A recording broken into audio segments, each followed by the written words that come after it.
1947-এর দেশভাগের পর থেকেই পূর্ব পাকিস্তানের মানুষের মনে জমতে থাকে চাপা ক্ষোভ। দুই জাতির শিল্প সংস্কৃতি আলাদা হওয়া সত্ত্বেও পাকিস্তান সরকার চাপিয়ে দিতে থাকে উর্দু ভাষা। মোহাম্মদ আলী জিন্নাহ বলেন, উর্দুই হবে পাকিস্তানের রাষ্ট্রভাষা।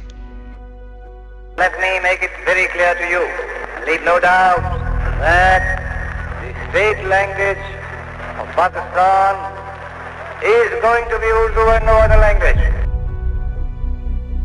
তৎকালীন পূর্ব পাকিস্তানের প্রধানমন্ত্রী খাজা নাজিমউদ্দিন রাষ্ট্রভাষা উর্দু নীতিকে সমর্থন করলে বাঙালির চাপা ক্ষোভ আন্দোলনে বিস্ফোরিত হয়।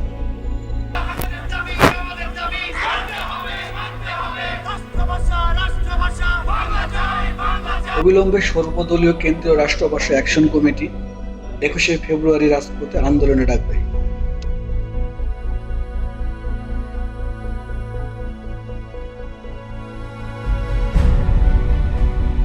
আন্দোলন থামাতে পাকিস্তান সরকার 144 ধারা জারি করে।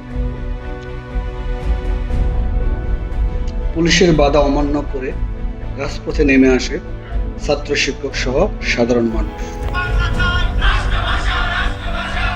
উত্তাল হয় ঢাকা বিশ্ববিদ্যালয়।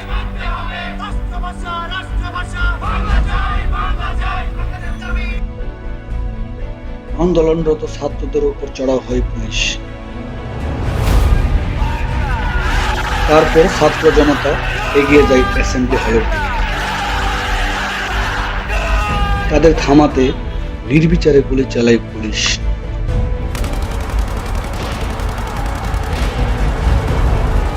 ভাষার জন্য প্রাণ দেন সালাম, রফিক, বরকত, জব্বার সহ নাম না জানা আরো অনেকে। 52-এর ভাষা আন্দোলনের মাধ্যমে শুরু হয় বাঙালির অস্তিত্ব প্রতিষ্ঠার লড়াই। 1970 সালে নির্বাচনে আওয়ামী লীগ জয়ী হলে তৎকালীন পাকিস্তানের ক্ষমতাসীনরা আওয়ামী লীগের হাতে ক্ষমতা হস্তান্তর নিয়ে তালবাহানা শুরু করে। 7ই মার্চ রেসকোর্স ময়দানের ঐতিহাসিক ভাষণে বঙ্গবন্ধু 4 দফা দাবি উত্থাপন করেন। মনে রাখবা, রক্ত যখন দিয়েছি রক্ত আরো দেব, এই দেশের মানুষকে মুক্ত করে ছাড়বো ইনশাআল্লাহ। এবারে সংগ্রাম আমাদের মুক্তির সংগ্রাম, এবারে সংগ্রাম স্বাধীনতার সংগ্রাম। 25শে মার্চ বাঙালি জাতি সাক্ষী হয় একটি নিকৃষ্টতম অধ্যায়ের। সেদিন রাত থেকে শুরু হয় পাকিস্তানি সেনাবাহিনী কর্তৃক পরিচালিত একটি পরিকল্পিত গণহত্যা। রাত প্রায় 11:30 থেকে শুরু হয় অপারেশন সার্চ লাইট। এ সময় নৃশংসভাবে ব্যাপক হত্যাযজ্ঞ চালায় পাকিস্তানি বাহিনী। হাজার হাজার নিরস্ত্র বাঙালি মৃত্যুবরণ করেন।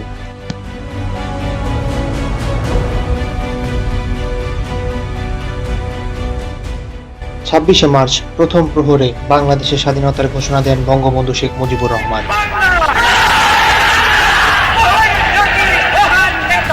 এই ঘোষণার মাধ্যমেই শুরু হয় বাঙালির অস্তিত্ব প্রতিষ্ঠার লড়াই, গড়ে ওঠে 71-এর মুক্তি সংগ্রামের ভিত্তি।